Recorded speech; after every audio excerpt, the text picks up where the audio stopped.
حمدا طيبا مباركا فيه كما يحب ربنا ويرضاه. أشهد أن لا إله إلا الله وحده لا شريك له وأشهد أن محمدا عبده ورسوله. اللهم صل وسلم على نبينا وحبيبنا محمد وعلى آله وأصحابه ومن تبعه بإحسان إلى يوم الدين وبعد. فإن أصدق الحديث كتاب الله وخير الهدى هدى محمد صلى الله عليه وسلم. شر الأمور محدثاتها فإن كل محدثات بدعة وكل بدعة ضلالة وكل ضلالة في النار. معاشر الأخوات والأمهات,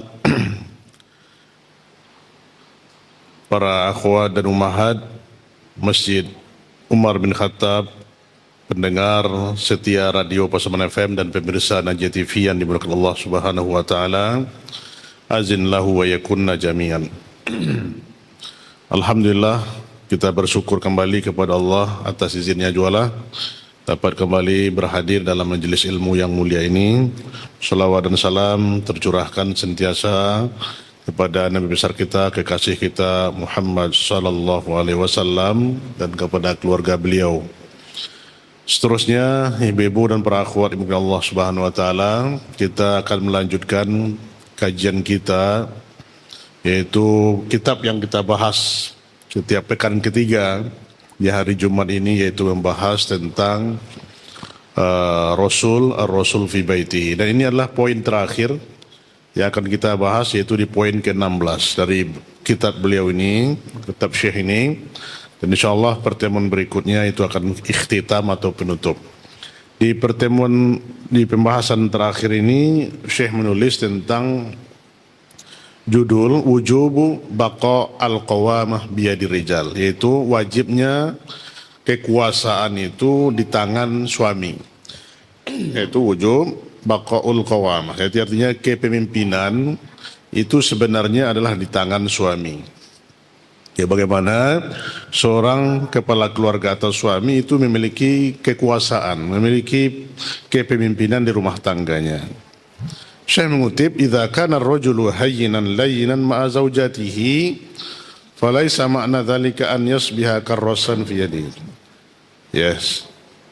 Seandainya laki-laki itu dia itu lemah lembut, ya, bersama istri-istrinya, bukanlah maknanya itu dia itu seperti cemeti di tangan istrinya, atau wala ya'ni dzalika an taquduhul mar'ah wa tawajjah ka jahaz tahakkum. Ya, artinya yakni tidaklah seorang istri dia akan selalu mengontrol suaminya seperti kajihazit tahakkum, atau bahasa Arabnya remote control, ya, remote control, ya. Itu artinya apa? Suaminya seperti ini, suami yang istrinya selalu misitel, ya. Nah, ini maksudnya. Jadi remote itu dipegang oleh istri, mau dia hidupkan, mau dia matikan, ya, dia yang pegang. Bagaimana bentuknya seperti ini? Suami seperti itu, la yakumu illa idza umirat. Ndak bangkit dia atau ndak tegak dia atau dia bekerja kecuali apabila diperintahkan oleh istrinya. Jadi selalu dia diperintah oleh istrinya. Wala yaq'adu illa bi amriha. Dan dia tidak duduk, ya, kecuali atas perintahnya. Jadi dia tidak bangun, tidak berdiri kecuali perintahnya, dan tidak duduk kecuali dengan perintahnya. Nah, perintah istrinya. Wala yantiku illa bi amriha, dan tidak bila dia mengucapkan suatu perkataan kecuali atas perintah istrinya. Ya. Nah, ini gambaran suami yang tidak memiliki daya upaya, ya, tidak memiliki izzah, tidak memiliki kemuliaan. Ai la farqa bainahu wa bainal mata'. Tidak ada perbedaan antaranya, ya, dan perbedaan apa? Tidak ada perbedaan dia itu dengan hanya benda, ya, tidak berfungsi. Ya, ini kata Syekh, la hadza yanbaghi alla yakun. Ini sebenarnya tidak boleh terjadi di rumah tangga seperti ini, ya. Artinya apa? Seorang suami yang senantiasa di bawah kontrol istrinya ya. Maka yang bagi lizaud an yakuna hayyinan layyinan ma ahli yusawiruhum wa yurzukum bihim. Nah, sepantasnya dan sepatutnya bagi suami itu hendaklah dia itu dalam sikap hayyinan layyinan ma ahlihi, ya dia sikap lemah lembut bersama istrinya dan bermusyawarah kepada mereka dan memberi nafkah kepada mereka, ya. Tapi kalimat yang utama, lakinnal kalimah kalimatul fasal lahu, ya. Ini kalimat yang pas untuknya adalah dia harus memiliki kekuasaan. Li'anna Allah Subhanahu wa taala ja'alal qawamah biyadi rijal. Karena Allah Subhanahu wa taala telah menetapkan al-qawamah. Apa itu qawamah? Kekuasaan atau kepemimpinan itu di tangan para suami, ya, di tangan laki-laki. Ya, ini ibu-ibu yang dirahmati Allah SWT, ini sudah ditetapkan Allah. Kita lihat nanti dalil yang mengatakan tentang ini. Nah, kata Syekh lagi, walaisa lin nisa'i an tunazi al azwaj hadhil qawamah. Tidak sepantasnya bagi istri untuk, ya, menyelisihi suami-suami mereka dengan kepemimpinan ini, dengan tanggung jawab ini. Ya. Walaupun ya sebanyakan dari suami-suami, ya ada kebanyakan daripada suami, yaitu mereka tidak tahu dengan tanggung jawab atau tentang kepemimpinan ini. Ya. Kenapa? Mungkin mereka tidak paham dengan kepribadian atau tidak memiliki, ya, kekuasaan yang dia mampu mengatur di rumah tangganya. Ya. Dia tidak mampu mengatur rumah tangganya.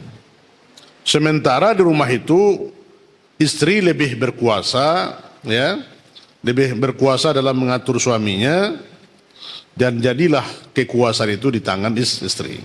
Ya. Ini suatu hal yang tidak boleh terjadi, ya, ibu-ibu dan para akhwat sekalian. Wal akhlaqul ladzi yakunu baina zawjin, ya, ini suatu hal yang tidak boleh terjadi di rumah tangga, yaitu istri menguasai suami, ya, terlalu berlebihan, dan akhirnya sebab itu anak-anak, ya, juga menguasai bapak-bapaknya dan juga ibunya. Ya, Pak, tidak ada lagi kekuasaan di tangan ayah, ya, semua di tangan ibu. Ya. Ini adalah akan menyebabkan penyebab terbesar, ya, hilangnya kewibawaan suami di mata anak-anaknya. Nah, Syekh mengatakan ada suatu kisah yang telah sampai kepada beliau. Apa kata Syekh? Waqad balagani anna rajulan rafada an yuzawwija binatahu min syab. Ya, ini telah sampai kepadaku sebuah kisah bahwasanya ada seorang laki-laki, ada seorang ayah yang menolak pinangan seorang yang akan meminang putrinya, ya. Jadi dia memiliki anak perempuan, kemudian datang seorang laki-laki tapi ayahnya tidak setuju. Ya, dengan mungkin hal pertimbangan yang lain. Tapi ibunya dan anaknya, ya, ibu dan anak perempuan itu menginginkannya. Wa kanatil wa banataha yuridan. Ya, tapi ibu dan anak perempuan itu menginginkannya. Nah, tidaklah terjadi ini, ya, kecuali anak perempuan itu, ya, dan dia berdiri memukul ayahnya dengan pukulan yang sangat keras di wajahnya. Dan juga anak-anaknya yang lain, anak laki-laki yang lain juga demikian memukul ayahnya. Masya Allah. Jadi ibu, ini terjadi oleh kisah, kata Syekh, ya, kalau terjadi seperti itu, lihat tidak ada lagi kewibawaan seorang ayah, ya. Dan tidaklah terjadi itu kecuali, ya, dia tidak mampu mengatur rumah tangganya. Kenapa? Dia tidak mampu memiliki kekuasaan kepada istrinya dan anak-anaknya. Padahal hukumnya, ya, kekuasaan itu adalah di tangannya dan dia akan menegakkan syariat Allah, ya, menegakkan syariat Allah, dan di tangannya lah untuk mengajari anak dan istrinya itu adab-adab Islam. Ya, kalau ini kewibawaan seperti ini tidak ada, ya, bagaimana dia akan mengatur rumah tangga yang baik. Nah, inilah ibu-ibu dan para akhwat sekalian, fungsinya, kekuatan, ya, bagaimana kewibawaan seorang suami di mata istri dan anak-anaknya. Maka kepemimpinan ini sudah dijelaskan oleh Allah, maka para suami harus tahu dengan kepemimpinan ini, dengan tanggung jawab ini, dengan kekuasaannya ini. Ya, karena dia telah diberi kekuasaan oleh Allah Subhanahu wa taala. Kekuasaan yang luas untuk memimpin. Nah, untuk itu ibu-ibu dan para akhwat sekalian, ya, kita mengutip sebuah tulisan ini yang bagus untuk kita cermati tentang hal ini, ya, yaitu tentang hak suami yang harus dipenuhi oleh istri. Nah, sebenarnya ini tanggung jawab, kenapa? Ini yang harus kita kaji, ya, dan harus kita pahami bagaimana kita mengangkat, menghormati akan riasah, akan kepemimpinan suami-suami kita di rumah tangga kita. Nah, ini sebuah artikel yang bagus, ya, di mana kita ketahui bahwasanya seorang suami adalah pemimpin dalam rumah tangga bagi istri juga bagi anak-anaknya. Ya, ini sudah menjadi takdir, ya, karena Allah telah menjadikannya sebagai pemimpin. Jadi Allah yang mengangkat dia menjadi pemimpin rumah tangganya, ya, dan Allah yang telah memberikan keutamaan bagi laki-laki yang lebih besar daripada wanita. Ya, ini tanggung jawab yang besar. Kenapa? Karena di tangan suamilah dia berkewajiban memberikan nafkah kepada anak dan istrinya. Nah, ini yang digegaskan oleh Allah Subhanahu wa taala tentang tanggung jawab suami, ya, yang harus dia ketahui untuk mengatur rumah tangganya. Di mana Allah katakan, ini ayat ini sudah kita sering bacakan dalam surah An-Nisa ayat 34. Allah Subhanahu wa taala berfirman, "Ar-rijalu qawwamuna 'alan nisa bima faddalallahu ba'dahum 'ala ba'din wa bima anfaqu min amwalihim." Nah, ini kalau kita renungkan ini ibu dan para akhwat sekalian mulia Allah, ini Allah sendiri yang telah mengangkat ar-rijal qawwamuna 'alan nisa. Laki-laki atau suami itu adalah pelindung atau pemimpin bagi perempuan, istrinya. Ya.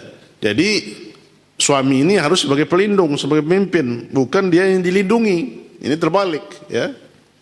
Kalau ada suami yang dilindungi kecuali hal-hal sebab tertentu, ya. Nah, ini. Tapi tetap kepemimpinan di tangannya. Karena Allah telah melebihkan sebagian mereka laki-laki atau sebagian yang lain itu perempuan. Dan karena mereka laki-laki telah memberikan nafkah dan hartanya. Jadi, ya, Allah Subhanahu wa taala tegaskan kepada kita bagaimana tentang tanggung jawab, dan yang memberi nafkah itu adalah kaum laki-laki dan juga memberikan hartanya, ya. Maka untuk itu suami mempunyai hak atas istrinya harus senantiasa dipelihara dan ditaati dan ditunaikan oleh istri dengan baik, ya. Nah, ini harus kita ketahui para ummahat sekalian, karena suami ini memiliki hak atas kita, atas para istri. Kenapa? Karena itu harus ditunaikan oleh para istri. Kenapa? Karena dengan sebab itulah dia akan masuk surga. Dengan mentaati suami-suami mereka, maka mereka akan dimasukkan oleh Allah ke dalam surga, ke dalam jannahnya. Mafhum mukhalafahnya. Kalau ada seorang istri yang tidak taat kepada suami, berarti dia tidak akan masuk surga. Ya, nah ini. Nah, masing-masing dari suami maupun istri memiliki hak dan kewajiban. Namun suami mempunyai kelebihan atas istrinya. Ya, karena hak dan kebutuhan itu kita juga telah bahas dalam pembahasan tentang hak yang telah diseru oleh syariat, itu kita bahas pada hari Selasa malam, bagaimana hak-hak yang harus dipenuhi oleh suami dan hak-hak istri, ya, hak dan tanggung jawab telah kita bahas. Nah, ini kenapa? Karena keutamaan dan kelebihan itu telah dijelaskan, telah diletakkan oleh Allah tanggung jawab itu kepada laki-laki, kepada suami. Walaupun juga istri juga memiliki hak ya kepada suaminya. Nah, Allah Subhanahu wa taala jelaskan dalam surah Al-Baqarah ayat 228. Al-Baqarah ayat 228 Allah katakan, "Walahunna mislul ladzi 'alaihinna bil ma'ruf walirijali 'alaihinna darajah wallahu azizun hakim." Nah, dan mereka para wanita memiliki hak seimbang dengan kewajibannya menurut cara yang pantas. Nah, tetapi para suami mempunyai kelebihan di atas mereka. Allah Maha Perkasa, Maha Bijaksana. Ini. Jadi kelebihan itu diberikan kepada, walaupun mereka semua sudah punya hak, tapi kelebihan itu diberikan kepada suami untuk ditaati oleh istrinya. Dan begitu harus kita pahami tanggung jawab ini berat. Maka para suami harus memahami ini akan kepemimpinan ini dan qawamah di dalam rumah tangga. Ada beberapa poin yang harus kita cermati, Ibu yang dirahmati Allah, hak suami atas kita, ya, yang harus kita tunaikan untuk mengangkat riasah kepemimpinan qawamah, ya, suami kita itu sebagai junjungan kita, sebagai pelindung kita, sebagai pemimpin kita di rumah tangga, maka kita harus hormati dan harus mengetahui hak yang harus kita tunaikan. Ya, agar kita tidak menjadi ukuk azauj, ya, durhaka kepada suami. Nah, yang pertama ibu-ibu dan para akhwat sekalian adalah ketaatan istri kepada suaminya. Ini kita lihat bagaimana ketaatan istri kepada suaminya. Untuk ibu dan para akhwat ketahui, setelah wali, ayah atau kakak atau abang atau adik dari perempuan itu telah menyerahkan kepada suaminya dalam ijab kabul, ya kan? Ijab kabul, akad nikah itu kan kita jelaskan tuh. Aku nikahkan engkau dengan putriku bernama si Fulana dengan maharnya sekian, ya, aku terima, ya. Ini ijab dan kabul. Nah, itu penyerahan sepenuhnya dari wali kepada suami. Maka berpindahlah hak, ya, hak anak perempuan tadi.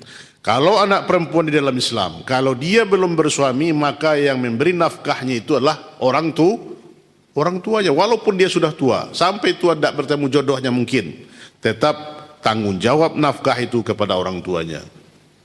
Tapi kalau dia sudah menikah bersuami, tanggung jawab untuk memberi nafkahnya itu berpindah dari ayahnya kepada suaminya.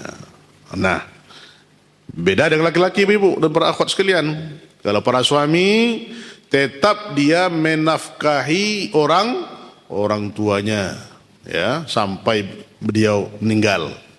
Nah, karena itu. Nah, untuk itu ibu-ibu dan para akhwat sekalian yang dirahmati Allah, kita harus mengetahui itu kewajiban untuk taat kepada suami itu hak tertinggi yang harus dipatuhi, ya. Setelah kewajiban taat kepada Allah dan Rasul. Lihat begitu urutannya.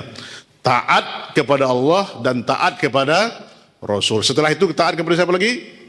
Ibu-ibu, taat kepada suami. Nah, ini urutannya. Ya, begitu. Apa dalilnya? Dalilnya ini hadis Rasulullah SAW, hadis sahih. Ya. Mungkin ibu-ibu juga sudah mendengar hadis ini. Lau kuntu amiran ahadan an yasjuda li ahadin la amartul mar'ata an yasjuda li zawjiha. Nah, ini hadis sahih ibu dan para akhwat sekalian. Apa kata Rasulullah SAW?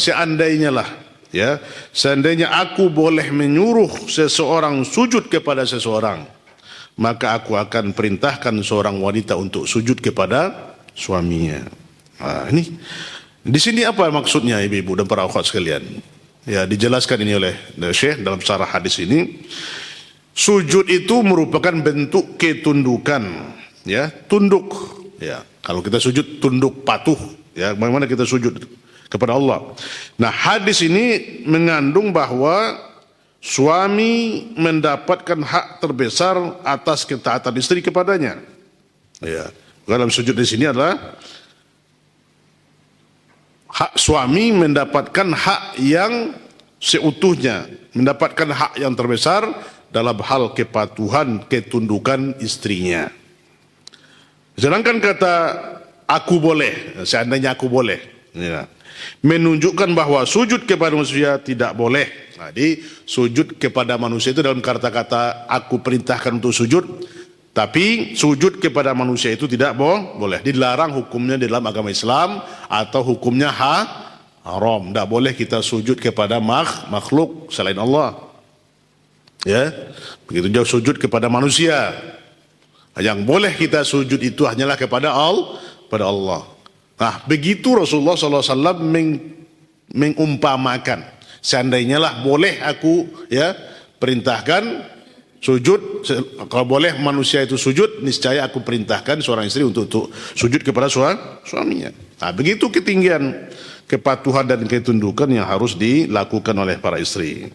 Nah, sang istri harus taat kepada suaminya dalam hal-hal yang ma'ruf. Nah, ini dalam hal-hal yang baik, yang dalam hal-hal yang dibenarkan oleh syariat. Dalam hal yang baik, ya, dan mengandung kebaikan di dalam agama yang diperintahkan oleh Allah Subhanahu wa taala. Apa misalnya yang disuruh oleh suami? Ya, kepada kita ibu-ibu sekalian, misalnya dalam hal berhubungan suami istri. Ya, itu berjima, bersetubuh. Itu hak. Atau diperintahkan untuk sholat, ya, sholat. Atau berpuasa, atau sedekah, ya. Atau mengenakan busana muslimah, busana jilbab syar'i. Nah, atau suami menyuruh menghadiri majelis ilmu, ya, dan bentuk-bentuk perintah lainnya sepanjang tidak bertentangan dengan syariat. Ini harus dipatuhi oleh para istri. Suami menyuruh kita untuk sholat, menyuruh kita untuk bersedekah, menyuruh kita untuk mengaji, hadiri majelis taklim, maka ini wajib dipatuhi. Ya, mengenakan hijab syar'i, ya, jangan menampakkan aurat. Ya, ini bentuk-bentuk yang perintah-perintah suami yang harus dipatuhi. Nah, bagaimana konsekuensi ibu patuh dalam hal ini? Ya, ini akan mendatangkan surga bagi para istri. Ya, jadi dengan kepatuhan ini akan diberikan oleh Allah, ya, jaminan surga kepada ibu-ibu. Nah, bayangkan itu, patuh dengan suami ini akan diberikan surga. Nah, begitu senangnya para istri, para ibu-ibu, ya, tidak seperti beratnya perjuangan para suami dalam mencari surga. Kalau para laki-laki itu harus, kalau perlu berjihad fisabilillah, nah, berjihad fisabilillah. Nah, jihad ibu-ibu itu adalah jihad kepada suami, bersungguh-sungguh melayani suami, ya. Bagaimana contoh apa yang diumpamakan oleh Rasulullah SAW? Pintu surga itu mudah bagi ibu-ibu. Ini sudah masyhur hadisnya, yang sudah ibu-ibu baca dan sudah dikenal sampaikan juga oleh para asatidz kita. Nah, di sini yang masyhur di mana Rasulullah katakan idza shallatil mar'ah khamsaha. Idza shallatil mar'atu khamsaha wa shamat syahraha, ya, wa hasanat farjaha wa ta'at ba'laha dakhalat min ayyi abwabil jannah sya'at. Insyaallah. Ini ibu paham dengan artinya ini, ya.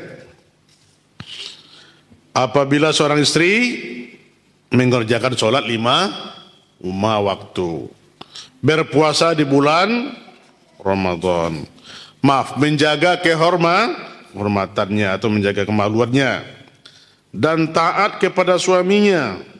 4 poin ini. Apa kata Rasulullah SAW?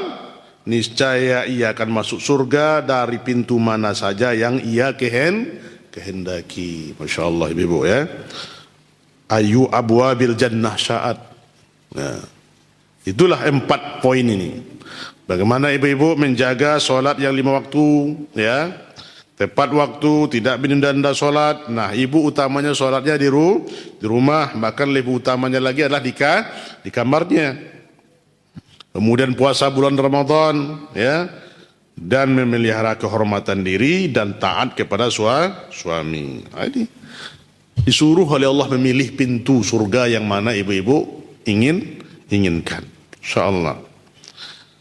Nah, juga dalam hadis lain Rasulullah katakan, ya sallallahu alaihi wasallam tentang sifat wanita penghuni surga.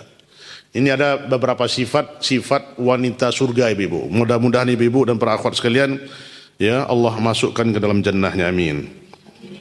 Nah, apa sifat wanita penduduk surga itu ibu-ibu dan para akhwat sekalian? Nah, ini disebutkan oleh Rasulullah dalam hadis yang sahih ini. Ya. Sifat wanita penghuni surga. Wa nisa'ukum min ahlil jannah. Ya. Al-wadudul walud, al-a'udu ala zawjiha, allati idha ghadiba ja'at hatta tada'a yadaha fi yadi zawjiha wa taqul la adhuku ghamsan hatta tarda. Ya. La adhuka ghamsan hatta tarda. Kata Rasulullah sallallahu alaihi wasallam, wanita-wanita kalian yang menjadi penghuni surga atau sifat-sifat wanita penghuni surga itu adalah, nah ini. Apa itu ibu? Yang pertama, al-wadudul walud, yang penuh kasih sayang dan banyak anak. Insyaallah ini penuh kasih sayang sama suaminya, ya. Nah, ini bentuk yang mana menyayangi suami itu. Ya. Nah, itu tidak usahlah kita panjang nanti ceritanya bu ya. Nah, kemudian banyak anak. Nah, ini kata Rasulullah, banyak anak. Harus banyak anaknya. Nah, karena Rasulullah SAW, fa inni mukatsirum bikumul umam, kata Rasulullah. Karena aku nanti akan berbangga dengan umatku yang banyak. Nah, kalau ibu-ibu yang tidak mau beranak lagi, yang tidak bisa beranak lagi, ya, maka anak-anaknya nanti yang perempuannya disuruh untuk banyak anak. Jangan dicukup, karena mungkin dulu tidak mengaji, ya enggak? Nah, sudah lewat baru tahu hadis ini. Ya, anak kita sekarang baru 2, 3, ya. Nah, ini penghuni surga terlewat, mungkin tidak bisa melahirkan lagi. Ya. Nah, ibu-ibu itu ya. Nah, dia kemudian apa lagi sifatnya? Al-a'udu ala zawjiha, yaitu banyak kembali setia kepada suaminya. Nah, itu setia. Al-a'udu ala zawjiha, banyak kembali setia kepada suaminya. Apa itu? Apa maksudnya itu?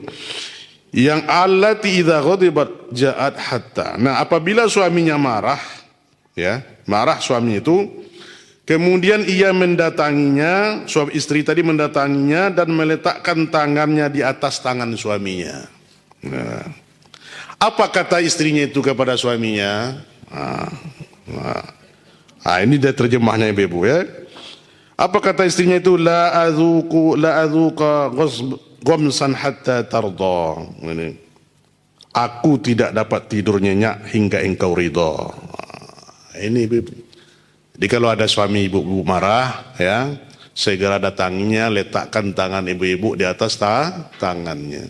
Aku tidak bisa tidur nyenyak sebelum engkau ridha. Ini sifat siapa ini? Siapa ini? Wanita mana ini dari ibu-ibu? Sifat wanita penghuni surga. Kalau ibu-ibu tidak bersifat seperti ini, berarti belum penghuni surga. Ini mukhalafahnya.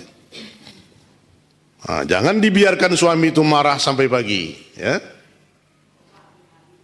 Ini sudah berhari-hari dia, ya, enggak ditegur lagi, ya kan? Tambah pusing suaminya. Cepat ibu-ibu, marah dia, kejar cepat dia, ya. Jangan ibu-ibu marah, dia marah. Nah, ibu-ibu dan para akhwat yang dimuliakan Allah SWT, begitu ya sifat-sifat wanita penghuni surga. Semoga kita semua termasuk di antara penghuni surga itu. Amin ya rabbal alamin ya. Nah, ibu-ibu yang dirahmati Allah, dikisahkan ini kisah di zaman Rasulullah SAW. Ada yang kita baca dalam kisah ini, datang kepada Rasulullah SAW ya.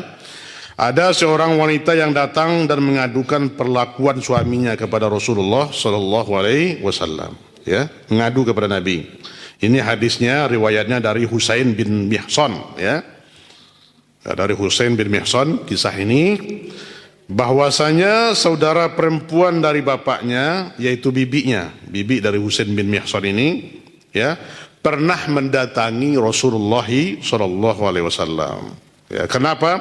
Karena ada suatu keperluan. Setelah ia menyelesaikan keperluannya, Nabi SAW bertanya kepadanya. Ini dia kadukan oleh bibinya tadi kepada Rasulullah SAW. Apa dikatakan oleh Rasulullah SAW kepadanya? Kepada bibi Mihsan tadi, apakah engkau telah bersuami? Ya. Maka dijawab oleh bibinya itu, iya, sudah ya Rasulullah. Beliau bertanya lagi, bagaimana sikapmu kepada suamimu? Nah, ini ditanya oleh Rabi. Ia menjawab, dijawab oleh bibinya itu, aku tidak pernah mengurangi haknya. Ya. Aku tidak pernah mengurangi haknya kecuali yang aku tidak mampu mengerjakannya. Nah, ini jawaban dari bibi Mihsan tadi kepada Rasulullah sallallahu alaihi wasallam. Artinya dia mengerjakan hak yang harus dia tunaikan semampunya yang dia mampu lakukan. Maka apa kata Rasulullah sallallahu alaihi wasallam kepada wanita ini? Rasulullah SAW mengatakan, fanzuri aina anta mink, fanzuri aina anta minhu, fa innama huwa jannatuki wa naruki. Nah, ibu mungkin pernah mendengar hadis ini, ya. Apa kata Rasulullah SAW? Perhatikanlah bagaimana hubunganmu dengan suamimu, karena suamimu itu adalah merupakan surgamu atau nerakamu. Apa maksudnya? Surga dan neraka itu bisa kita masuk surga karena suami dan bisa pula masuk neraka karena suami itu. Nah, ini nasihat yang indah yang diberikan oleh Rasulullah SAW kepada wanita ini, bagaimana dia harus menjaga hubungan baik, ya, dengan suaminya, senantiasa taat dan patuh mengerjakan perintahnya. Nah, ibu-ibu dan para akhwat yang dimuliakan Allah, ya. Hadis ini menggambarkan perintah Rasulullah SAW untuk memperhatikan hak suami yang harus dipenuhi istrinya, karena suami adalah surga dan neraka bagi istri. Nah, ini apabila istri taat kepada suami, maka ia akan masuk surga. Nah, apabila dia taat, maka dia akan masuk surga. Tetapi jika ia mengabaikan hak suami, ya, tidak taat kepada suaminya, maka dapat menyebabkan istri terjatuh ke dalam jurang api neraka. Nah, ini tentu kita nas'alullah salamah wal afiyah, kita meminta perlindungan dan keselamatan dari Allah Subhanahu wa taala.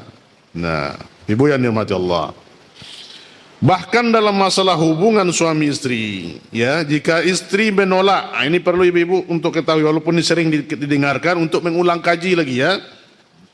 Jika sang istri menolak ajakan suaminya, maka ia akan dilaknat oleh malaikat, sebagaimana Rasulullah SAW bersabda. Tidak apa-apa diulang-ulang hadis ini supaya paham ibu-ibu, ya. Apa kata Rasulullah SAW? Idza da'a ar-rajulu imra'atahu ila firashihi fa'abat an taji'a, ya, fabata ghadbana 'alaiha la'anat sal malaikatu hatta tusbih. Nah, apabila seorang suami mengajak istrinya ke tempat tidur untuk melakukan hubungan suami istri dan si istri menolaknya sehingga membuat suaminya murka, maka si istri akan dilaknat oleh malaikat hingga subuh. Hadis sahih. Subhanallah, ya Bu, ya. Nah, ini kita mau minta doakan oleh malaikat, ya enggak? Jangan dilaknat. Kalau ada malaikat yang melaknat kita, naudzubillah, ibu-ibu, ya. Nah, ini Rasulullah SAW gambarkan begitu. Begitu bentuk, ya, kewajiban yang harus ibu-ibu tunaikan kepada suami. Ya. Hendaklah kita menggapai kasih sayang dan keridhaan Allah dan keridhaan suami kita. Juga disebutkan di dalam Sahih Muslim, disebutkan, ya, apa maksudnya itu, sehingga ia kembali. Maksud kembali itu apa? Disebutkan dalam riwayat yang lain, dalam Ahmad dan Muslim, disebutkan sehingga suaminya ridho kepadanya. Nah, itu maksudnya. Sampai suaminya itu ridho kembali. Yang dimaksud kembali itu hingga kembali, yaitu hingga ia bertaubat dari perbuatan itu. Jadi si istri taubat, menyesali kesalahannya itu. Ya, taubat dan tidak mengulangi ya keengganannya itu untuk melayani suaminya. Nah, bahkan dalam sebuah hadis yang lain, Rasulullah katakan, bagaimana begitu itu, Bu ya? Apa kata Rasulullah sallallahu alaihi wasallam? Walladzi nafsu Muhammadin biyadihi. Ya. La tu'addul mar'ah haqqa rabbaha hatta tuaddi haqqa zawjiha. Walau sa'alaha nafsaha wa hiya ala qutbin lam tamna'ahu. Ya. Ala qutbin lam tamna'ahu. Apa kata Rasulullah sallallahu alaihi wasallam? Demi Allah, ini Rasulullah bersumpah demi dirinya ini. Demi Allah yang jiwa Muhammad berada di dalam genggamannya, di dalam tangannya. Ini sumpah itu untuk menandakan pentingnya hadis ini untuk kita ketahui. Kalau Allah bersumpah ya, dengan masa, dengan benda, itu menandakan tentang keistimewaannya itu. Perintah setelahnya. Apa kata Rasulullah? Seorang wanita, seorang istri tidak akan bisa menunaikan hak Allah sebelum ia menunaikan hak suaminya. Ini dia tidak akan mampu menunaikan hak Allah sebelum dia menunaikan hak suaminya. Andaikan suami meminta dirinya, ibu-ibu untuk perlu direnungi, andaikan suami minta dirinya padahal ia sedang berada di atas pelana punggung unta, maka istri tetap tidak boleh menolak. Mau paham tak ibu-ibu kira-kira itu ya? Sampai istri itu sudah berada dalam oto Pajero, oto apa itu, oto CRV, Hirpi dan segala macamnya, ya. Suami meminta, ibu harus pergi melayani suami. Nah, begitu. Nah, itu yang disebutkan oleh Rasulullah SAW tentang ya bagaimana hak suami itu penting untuk kita ketahui. Ibu-ibu dan para akhwat yang dimuliakan Allah Subhanahu wa taala, di dalam agama kita, di dalam ajaran Islam, seorang istri dilarang berpuasa sunat. Nah, ini kan sudah mafhum ibu-ibu ya. Sudah paham tapi diulangi lagi ini ya, karena sering-sering juga kadang-kadang lupa ya. Dilarang seorang istri untuk puasa sunat kecuali dengan izin suaminya. Apabila suami berada di rumahnya. Ya, kalau dia berada di rumah atau tidak safar. Kalau dia safar tidak ada berada di rumah, ya silakan ibu-ibu. Tapi kalau dia berada di rumah, ibu-ibu tidak boleh puasa sunat kecuali minta izinnya atau seizinnya. Bayangkan itu. Ya, ibadah yang utama puasa, ya, puasa sunat. Tapi Rasulullah SAW mengatakan demikian untuk diperhatikan. Nah, ini dasarnya hadis Nabi kita, hadis Nabi SAW.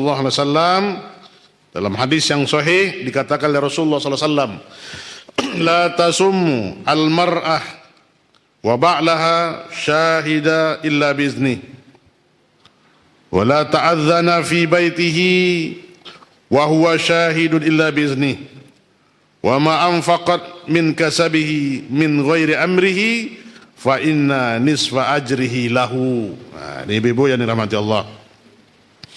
Tidak boleh seorang wanita puasa sunat, ya. Puasa sunat itu puasa apa yang ibu kerjakan? Senin Kamis, apa lagi? Yaumul Bid, apa lagi?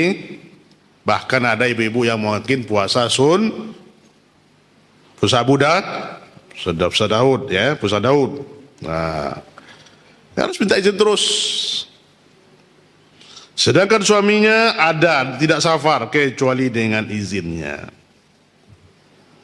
Tidak boleh ia mengizinkan seseorang. Kemudian yang kedua, tidak boleh ia mengizinkan seseorang memasuki rumahnya kecuali dengan izinnya. Apapun orangnya yang tidak diinginkan oleh suami, baik laki-laki atau perempuan, ya ibu-ibu, ya, yang tidak diinginkan oleh suaminya dia tidak boleh mengizinkan untuk masuk. Ya, siapapun orangnya harus minta izin kepada suami. Apabila ia menginfakkan harta dari usaha suaminya tanpa perintahnya, misalnya ibu berinfak di rumah, bersedekah, ya, padahal itu adalah usaha suami, ibu nak minta izin, maka separuh ganjarannya adalah untuk suami. Nah, ini separuh pahala ibu berinfak tadi untuk suami. Subhanallah, ya. Nah, demikian ibu-ibu dan para sekalian. Nah, ini ada 3 hukum yang terkandung dalam hadis ini atau faedah ini, ya. 3 faedah. Yang pertama apa faedahnya?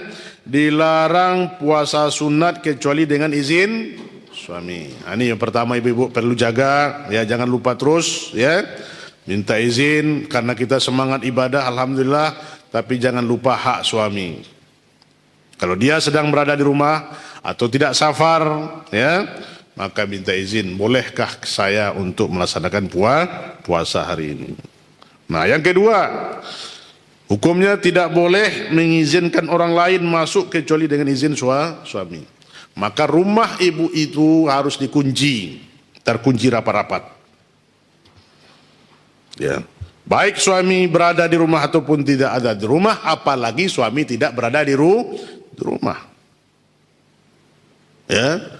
Ini harus penjagaan yang sempurna, penjagaan yang tidak boleh kita masukkan siapapun orang, ya, kecuali atas seizin suami. Nah, begitu Islam mengatur. Hatta adik ipar atau kakak ipar sekalipun. Karena alhamu wal maut, ya. Ya, kecuali mahram dari ibu yang sudah izin suami. Kemudian yang ketiga, faedahnya adalah apabila seorang istri infak sedekah hendaknya dengan izin suami. Nah, ini ya, jadi kalau ada ibu yang ingin bersedekah, ada berwakaf, berinfak, hendaklah sampaikan kepada suami. Nah, ini 3 faedah hadis ini. Dalam hadis ini dilarang puasa ibu-ibu tanpa izin suami, ya, puasa sunat itu. Larangan ini adalah larangan haram hukumnya dalam pandangan ulama, ya. Berarti ibu kalau puasa hukumnya haram. Siapa yang mengatakan ibu-ibu itu puasanya haram? Ulama besar kita yang bernama Imam Nawawi rahimahullahu taala, ya. Ini kata Imam Nawawi, hal ini karena suami mempunyai hak untuk bersenang-senang dengan istrinya setiap hari. Nah, ini kata Imam Nawawi, ibu, ya. Jadi suami itu berhak untuk bersenang-senang dengan istrinya setiap hari. Nah, jangan ibu-ibu bikin masalah sama suami. Ya, ini banyak cemberutnya kepada suami, ya. Suami tidak dapat istirahat, ya.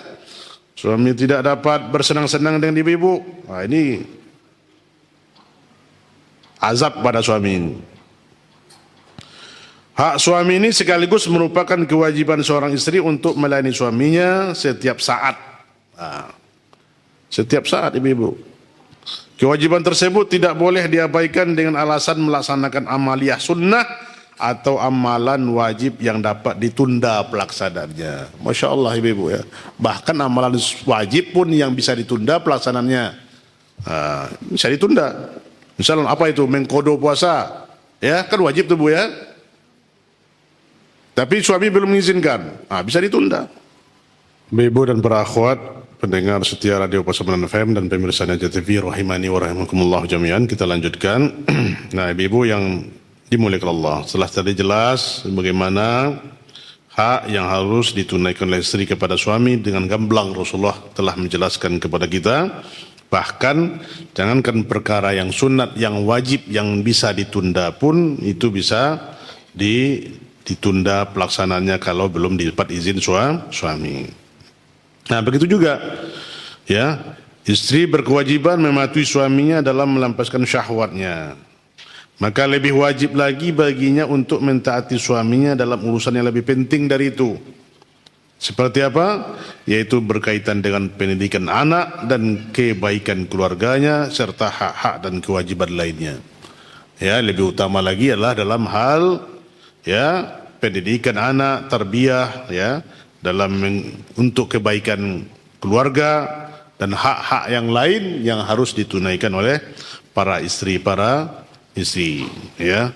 Maka untuk itu tertumpang seluruhnya kewajiban ini yang hak suami tadi agar ibu-ibu memelihara dan menjaga rumah tangga dan mendidik anak-anak suami ibu itu.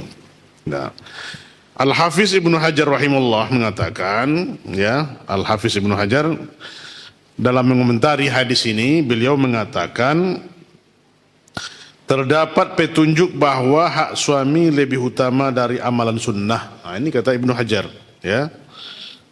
Terdapat petunjuk bahwa hak suami lebih utama dari amalan sunnah. Karena hak suami merupakan kewajiban bagi istri, melaksanakan kewajiban harus didahulukan melaksanakan amalan daripada melaksanakan amalan sunnah. Nah, begitu ibu-ibu. Ini ditaklik oleh Ibnu Hajar rahimahullah di dalam kitabnya tentang hadis itu. Nah, ibu-ibu dan para sekalian, agama Islam membatasi ketaatan dalam hal-hal yang ma'ruf, dalam hal-hal yang baik, yang sesuai dengan Al-Quran dan Sunnah, ya, sebagaimana yang dipahami oleh generasi terbaik, yaitu salafus soleh, yang telah dipahami oleh para salafun soleh. Sedangkan perintah-perintah suami yang bertentangan dengan hal tersebut, tidak ada kewajiban bagi sang istri untuk memenuhinya. Bahkan dia berkewajiban untuk memberikan nasihat kepada suaminya dengan lemah lembut dan kasih sayang, ya. Kalau dia menyuruh kita berbuat maksiat, ya, untuk melepaskan hijab syar'i kita, untuk tidak mendatangi majelis ilmu dilarang, ya, untuk tidak berkawan dengan wanita-wanita yang soleh, bertentangan dengan yang tadi, maka dalam hal ini tidak ada kepatuhan ibu-ibu kepada suami. Maka kata Rasulullah SAW, la tu'ata li makhlukin fil ma'siyatil khaliq. Tidak ada taat kepada makhluk, kepada suami, kalau dia memaksiati sang pencipta, yaitu Allah. Ya, tapi kalau selagi yang ma'ruf, maka wajib hukumnya kita untuk mentaatinya, bagaimanapun. Nah, begitu ibu-ibu dan para akhwat sekalian.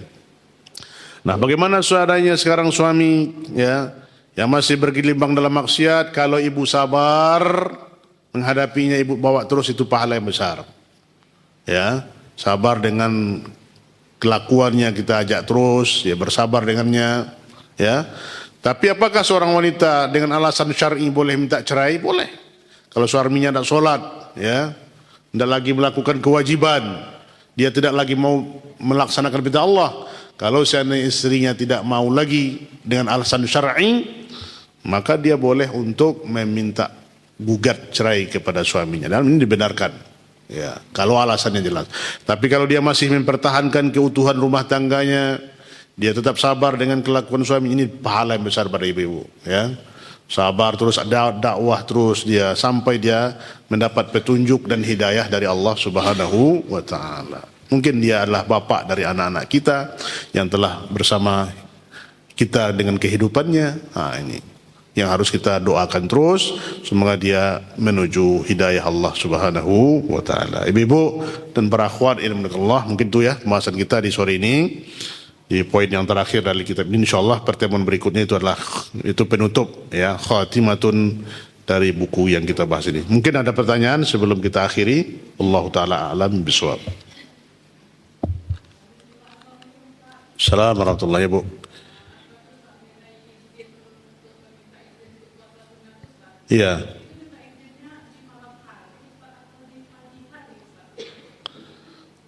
Nah, kapan ibu puasa? Pagi atau malam? Puasa pagi sebelum subuh kan? Ya. Ya, kapan kita mulai? Kalau pagi itu sudah mulai kita subuh pada puasa. Nah, jadi sebelum kita memulai puasa itu, ya, malamnya atau menjelang waktu sahur. Ya, kalau tidak diizinkan, tidak kita tunaikan. Ya, nah, itu tergantung kepada waktu yang tepat, yang pas untuk suami minta izin, kepada istri minta izin kepada suami.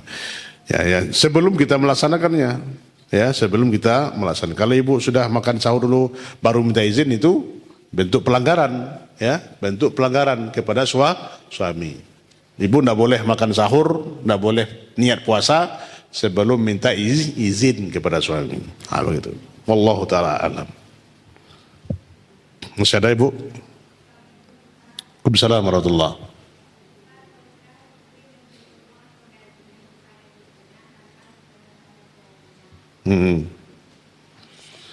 Nah, dalam hal pencaharian istri kah atau pencaharian suami, Bu? Gaji istri. Coba ibu ulangi lagi. Gaji istri. Ya.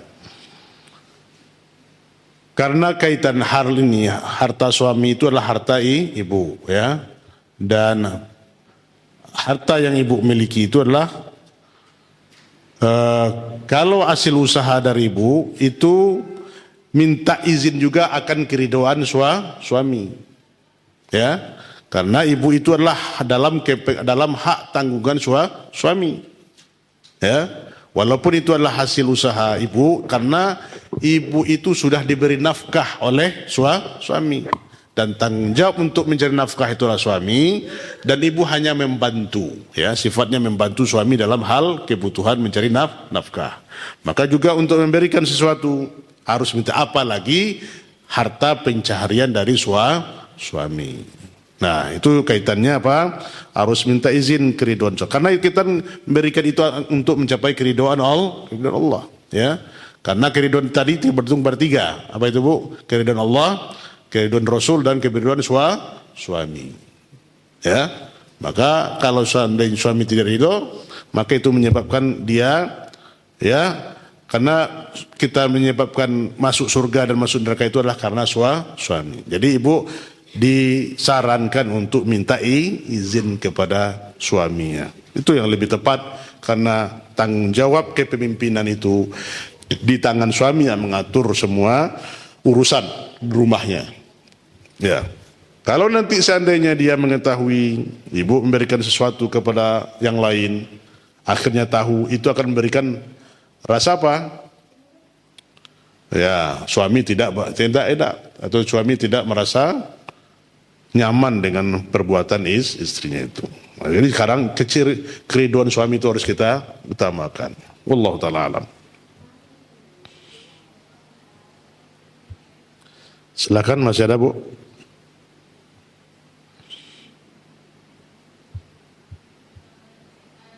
Ya. Fadal.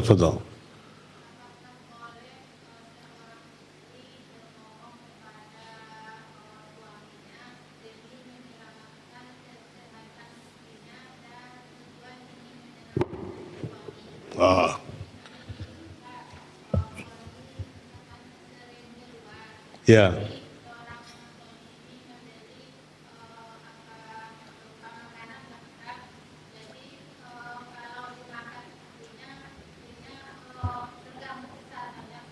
Ya.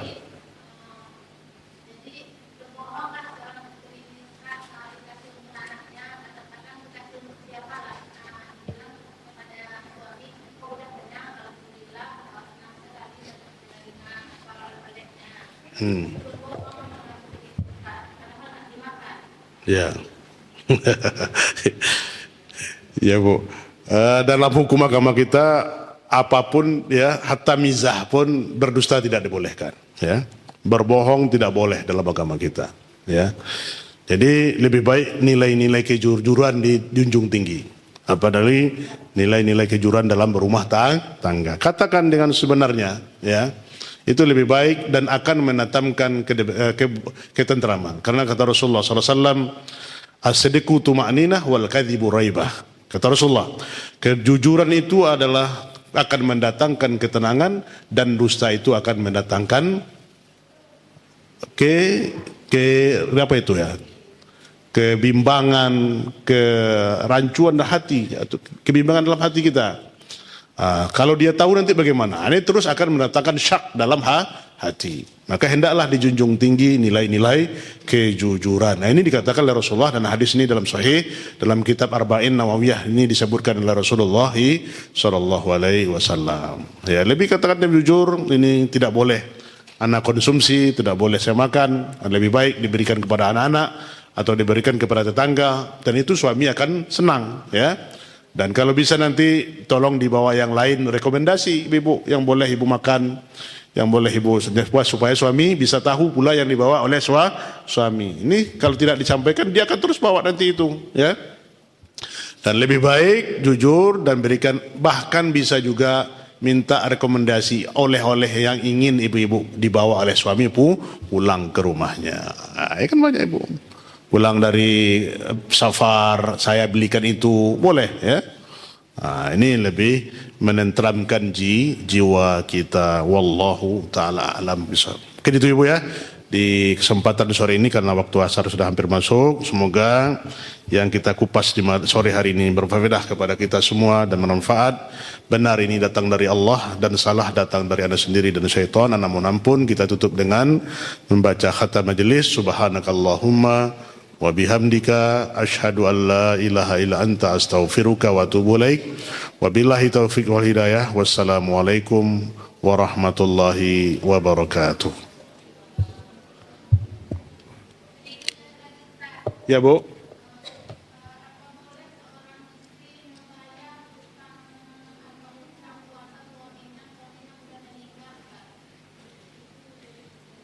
Membayar hutang puasa, puasa wajibnya wallahu alam. Nanti anda bahas, Bu, ya. Wallahu alam. Anda PR bagi anda insyaallah. Ya. Barakallahu fik.